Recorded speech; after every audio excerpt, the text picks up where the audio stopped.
The memory was preservation enough, but the fantasy felt hollow. The hunger wanted proof, wanted permanence. Entry 9.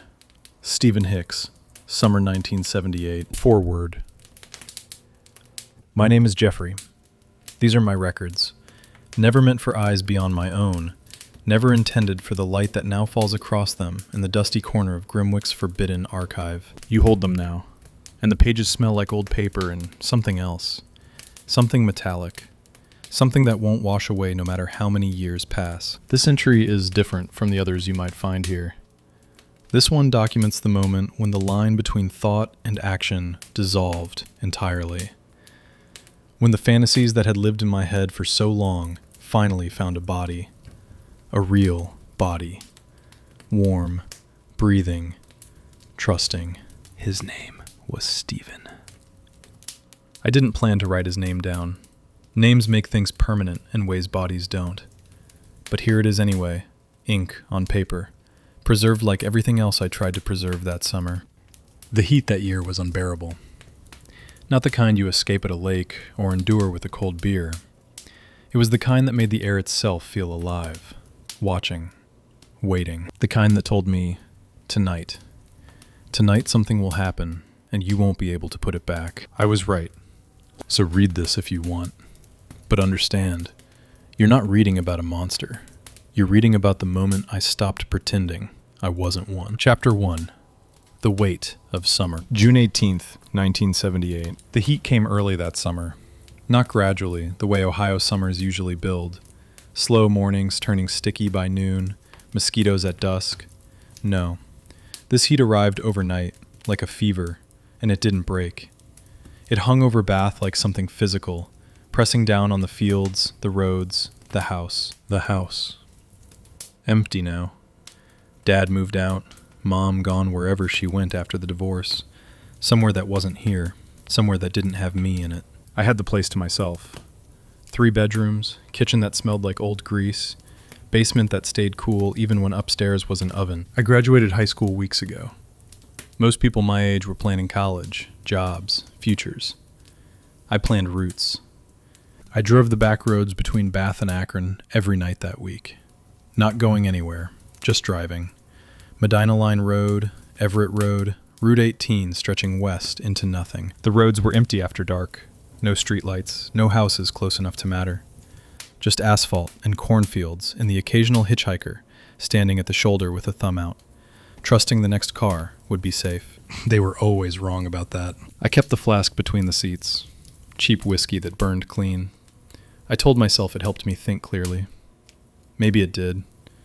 Or maybe it just made the thoughts louder, harder to ignore. The thoughts I'd had since middle school, maybe earlier. Thoughts about bodies, about what they looked like inside, about what would happen if you stopped one from moving, if you could keep it still and quiet and yours. The radio didn't work. I preferred it that way. Silence let me hear myself better. I passed 3 hitchhikers that week, all young, all male, all desperate enough to risk the ride.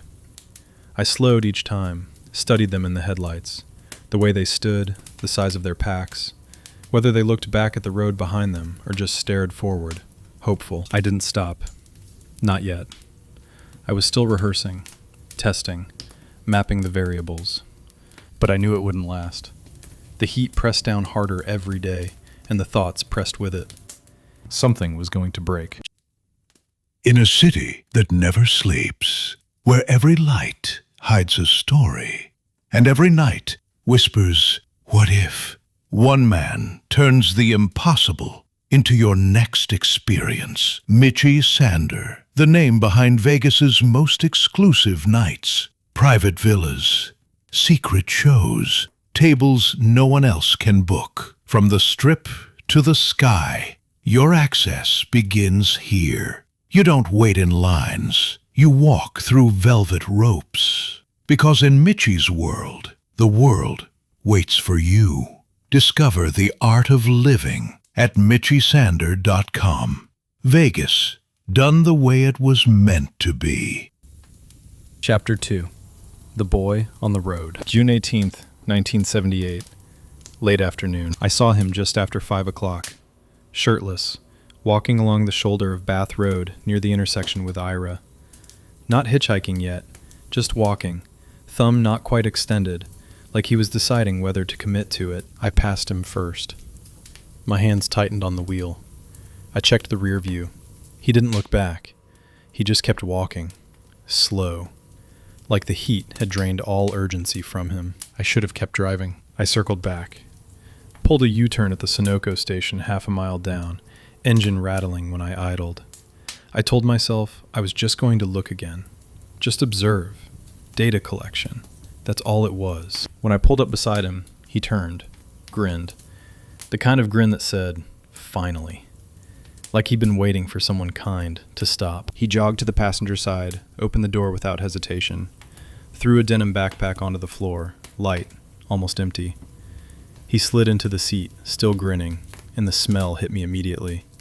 Sweat, dirt, cheap soap. Young, alive. Thanks, man, he said, voice rough, like he'd been shouting or smoking. It's brutal out here. I nodded, kept my hands on the wheel. Studied him from the corner of my eye. 18, maybe 19. Long brown hair, damp at the ends. Shoulders broader than mine. Muscles visible under sunburned skin. He wore cut-off jeans, frayed at the edges. Sneakers with holes in the canvas. His knee bounced against the dashboard. Nervous energy or excitement, or both. Where are you headed? I asked. Anywhere cooler than this? He laughed. It was a bright sound, unguarded. Nah, serious. Just back toward my place. Few miles up, past the high school. I knew where he meant.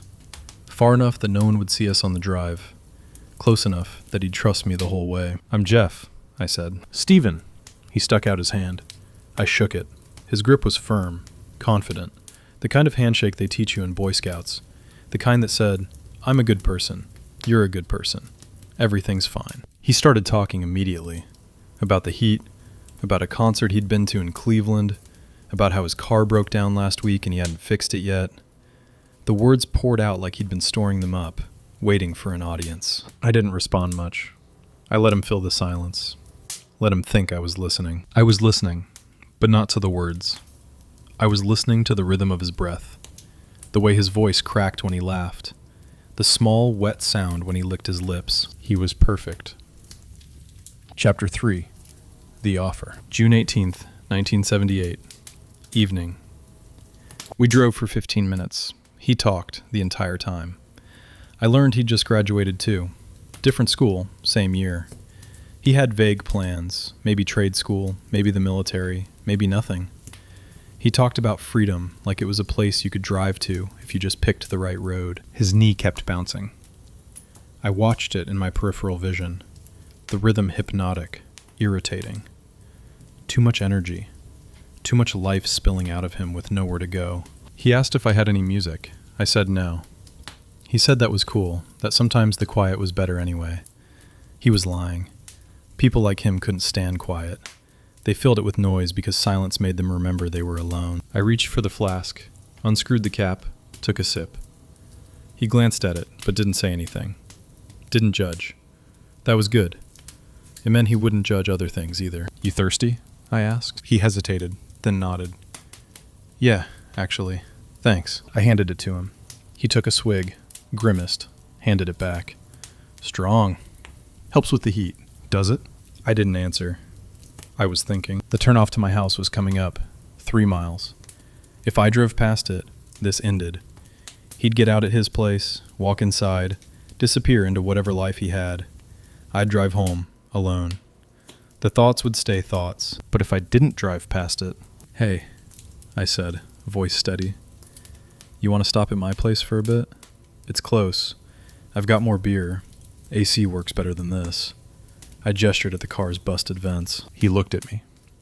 For a second, just a second, something flickered in his eyes. Hesitation. The animal part of his brain screaming, wrong, wrong, wrong. But then he smiled. Yeah, sure. Why not? People die because of politeness. Because saying no feels rude. Because trusting a stranger feels safer than admitting danger. Cool, I said. I turned onto my street. Chapter 4. The Basement. June 18th, 1978. Evening. The house was dark when we pulled up. No porch light, no neighbors close enough to see. Just trees and the long driveway, and the heat that hadn't broken even though the sun was setting. He got out, looked around. Quiet spot. Yeah, he followed me inside. I didn't turn on many lights, just enough to see. The kitchen still smelled like the tuna sandwich I'd made that morning, sour and stale. He didn't comment. I led him downstairs, told him the beer was in the basement fridge. He didn't hesitate, just followed. The stairs creaked. The air got cooler as we descended, but not by much. The basement was unfinished. Concrete floor, exposed beams, a single bulb hanging from a wire. My dad's old workbench sat in the corner, tools scattered across it. A metal folding chair, a few cardboard boxes stacked against the wall. It smelled like dust and old wood and something sharper. Rust, maybe. Or blood from the rabbit I'd skinned down here last week. I'd cleaned it, but the smell lingered. Stephen looked around, not quite comfortable, but not alarmed either. You spend a lot of time down here? Sometimes. I opened the fridge, pulled out 2 beers, handed him one. He cracked it open, took a long drink. His shoulders relaxed. He leaned against the workbench, still talking, about the heat, about nothing, about everything. I wasn't listening anymore. I watched him. The way his throat moved when he swallowed. The way his fingers drummed against the beer can. The way he shifted his weight, unconscious, alive. He was standing 3 feet from the spot where he would fall. He didn't know that yet, but I did. Thanks for the beer, man. I should probably head out soon, though. It's getting late. Yeah, I said. Sure. He turned his back to me, reached for his backpack, and that's when I picked up the barbell. Chapter 5. The Moment. June 18th, 1978. Evening. There's a sound a body makes when it stops being a person. It's not loud. It's not dramatic. It's a dull, wet thud, like a melon hitting pavement. And then there's nothing.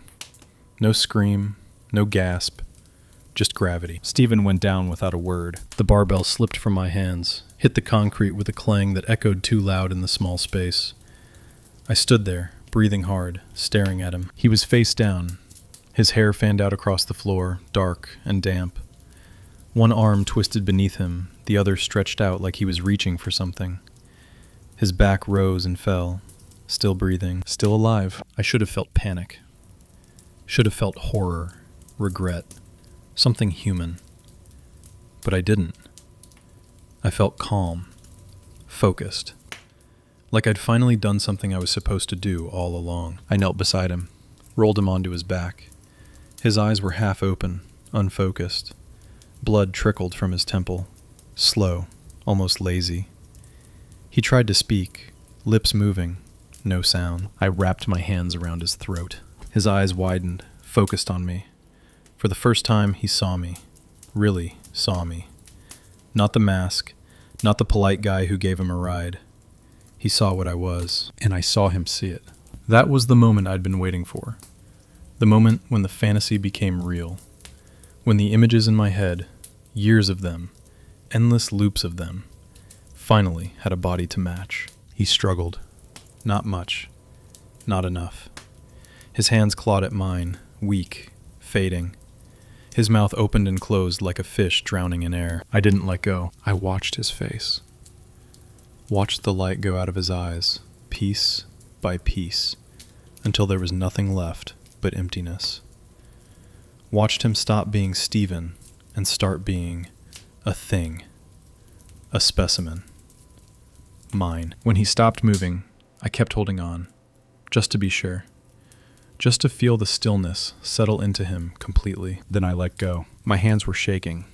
Not from fear, from adrenaline, from the rush of it, the realness of it. I sat back on my heels, staring at him, at the body, at Stephen, who wasn't Stephen anymore. The basement was silent. Just my breathing. Just the hum of the fridge in the corner. I'd done it. After years of thinking about it, planning it, rehearsing it in my head, I'd finally done it, and I felt nothing.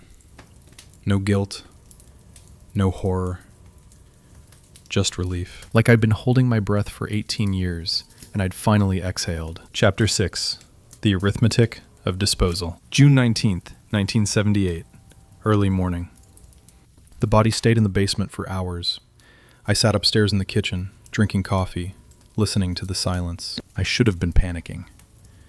Should have been figuring out what to do, how to cover this up, how to make sure no one found out. But I wasn't panicking. I was thinking about the problem in front of me. The logistics, the variables. A body is evidence. Evidence needs to be eliminated. That was simple math. I went back downstairs just before dawn. Stephen was exactly where I left him, cooling, stiffening. I dragged him to the workbench, laid him out flat, studied him. He looked smaller now, less real, like a mannequin. I found my father's hunting knife in one of the drawers, tested the edge, sharp enough. I won't write the details. Not because they're too gruesome. I've thought worse things, done worse things since. But because the details don't matter. What matters is the system, the process. I worked methodically, clinically, like I was taking apart a machine, not a person. Each cut precise, each piece cataloged in my mind, wrapped in plastic garbage bags from under the sink, sealed, stored. I thought I'd feel something during this part. Disgust, maybe. Horror. But I didn't. If anything, I felt calm, focused. This was work. Work I was good at. By the time the sun came up, the basement floor was clean. The bags were stacked neatly in the crawl space. The tools were washed and put away. I stood in the kitchen, scrubbing blood from under my fingernails, and realized something. This wasn't a mistake. This wasn't an accident. This was the first entry in a catalog I'd been compiling my entire life. Stephen Hicks, 18 years old, brown hair, brown eyes. Last seen hitchhiking on Bath Road, June 18th, 1978. Specimen One, Chapter 7. The Quiet After, June 22nd, 1978. 3 days later, I drove past the spot where I picked him up. The shoulder was empty, the road quiet, like nothing had happened. No one came looking. No police, no parents knocking on the door, no missing person posters stapled to telephone poles. Stephen vanished, and the world didn't notice, or didn't care. That was the lesson. That was what I needed to understand. Some people are replaceable, transient, invisible. They move through the world like shadows, and when they disappear, the world just closes around the space they left. Stephen had been one of them, and because he was, I could do this again. Not right away, I wasn't stupid. But eventually, when the heat came back, when the roads filled with hitchhikers again, when another boy climbed into my car with that same trusting smile. I sat in the basement that night, staring at the spot where he'd fallen. The concrete was clean, no stain, no evidence. But I could still see him there, clear as a photograph, face down, hair splayed, arm reaching for nothing. I kept him in my head. Preserved. Perfect. Mine. The heat broke the next week. The air cooled. Summer moved on, but I didn't. I stayed in that moment. The moment when fantasy and reality finally merged. The moment I stopped pretending. Because once you cross that line, once you stop seeing people as people and start seeing them as data points, as variables, as things to collect, you can't go back. The road would deliver again. I knew it the way I knew the refrigerator would hum, the way I knew the basement would stay cool no matter how hot it got outside. And when it did, I'd be ready. I unscrewed the flask, took a sip, let the burn settle in my chest. Outside, a car door slammed. A dog barked. Life continued, ordinary and oblivious. Down here, in the basement, I continued too. Different. Separate. Waiting. The notebook sat on the workbench. I picked up a pen, opened to a blank page, wrote the date. Under it, I wrote 3 words. Specimen One. Complete. Then I closed the notebook, turned off the light, and climbed the stairs. The house was quiet. The heat was gone. The summer stretched ahead, endless, and I smiled. Not the mask smile, the real one, the one no one else ever saw.